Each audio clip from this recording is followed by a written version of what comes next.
యూనివర్సిటీని చాలాసార్లు నేను సందర్శించడం జరిగింది.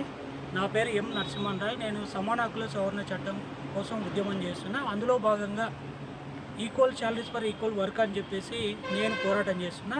దానిలో భాగంగానే ఇక్కడ ఉండేటువంటి కాంట్రాక్ట్ సిస్టంలో పనిచేసేటువంటి అసిస్టెంట్ ప్రొఫెసర్ల యొక్క బాధలను కళ్ళారి చూడడం జరిగింది.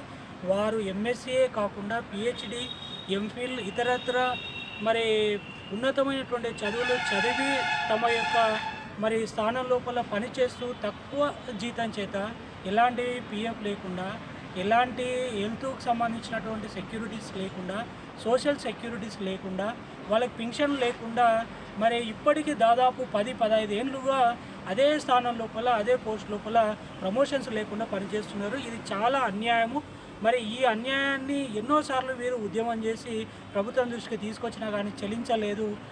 నేను సొంతంగా ఈ యూనివర్సిటీకి విజిట్ చేసి ఇక్కడికి వచ్చినప్పుడు వాళ్ళ యొక్క సమస్యలను వింటే నాకే చాలా బాధ కలిగింది.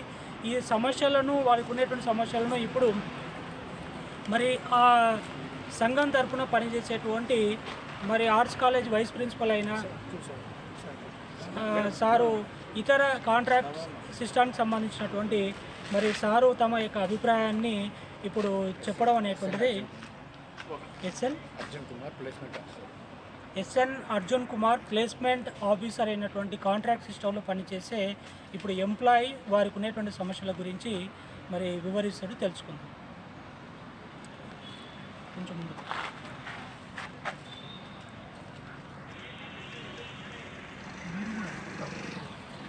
అందరికీ నమస్కారం. నా పేరు వచ్చేసి doctor S N Arjun Kumar, placement officer, Palamuru యూనివర్సిటీలో పనిచేస్తున్నాను. 2009 నుంచి డిపార్ట్మెంట్ ఆఫ్ బిజినెస్ మేనేజ్మెంట్లో అసిస్టెంట్ ప్రొఫెసర్ ఆన్ కాంట్రాక్ట్గా పనిచేస్తున్నాను. ఇక్కడనే వచ్చిన తర్వాతనే పిహెచ్డి అనేది కంప్లీట్ చేశాను. చాలా పేపర్లు, రీసెర్చ్ పేపర్లు, చాలా సెమినార్లు ఆర్గనైజ్ చేశాను, ప్లస్ అటెండ్ కూడా అయ్యాను. అయితే 1-2 సార్లు నోటిఫికేషన్ మన Osmania university, Satavahana university, Telangana university, Mahatma Gandhi యూనివర్సిటీలో ఉన్నప్పుడు కూడా అటెండ్ అయ్యాను. అప్పుడు అవకాశం దొరకలేదు. దాని తర్వాత ఇప్పటి వరకు ఒక్క నోటిఫికేషన్ కూడా రాలేదు.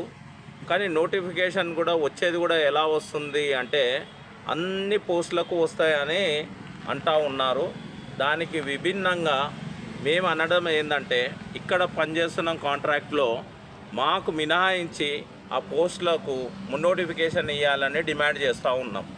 సరే, నోటిఫికేషన్ వేసినప్పటికీ మాకు ఆలోచన ఏంటంటే మమ్మలను ముందుగా మాకున్న శాలరీని కానీ, మాకు ఒక ఉద్యోగ భద్రత కానీ ఇవ్వాలని, మా పోస్టులు మాకే కావాలి, ఎక్కడున్న వాళ్ళను అక్కడ అబ్జర్వ్ చేయాలి, రెగ్యులరైజ్ చేయలేకున్న పక్షంలో ఉన్న సీట్లలో, ఉన్న వేకెన్సీలలో మమ్మల్నే అక్కడ పోస్టులకు తీసుకోవాలని డిమాండ్ చేస్తూ ఉన్నాము.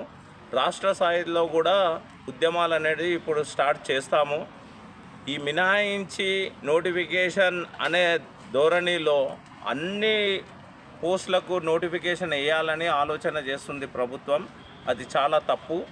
మేము ఒక మాట పైన అందరం నిలబడ్డం ఏంటంటే, నోటిఫికేషన్ వస్తే మమ్మల్ని మినహాయించే ఉన్న పోస్టులకు నోటిఫికేషన్ రావాలని,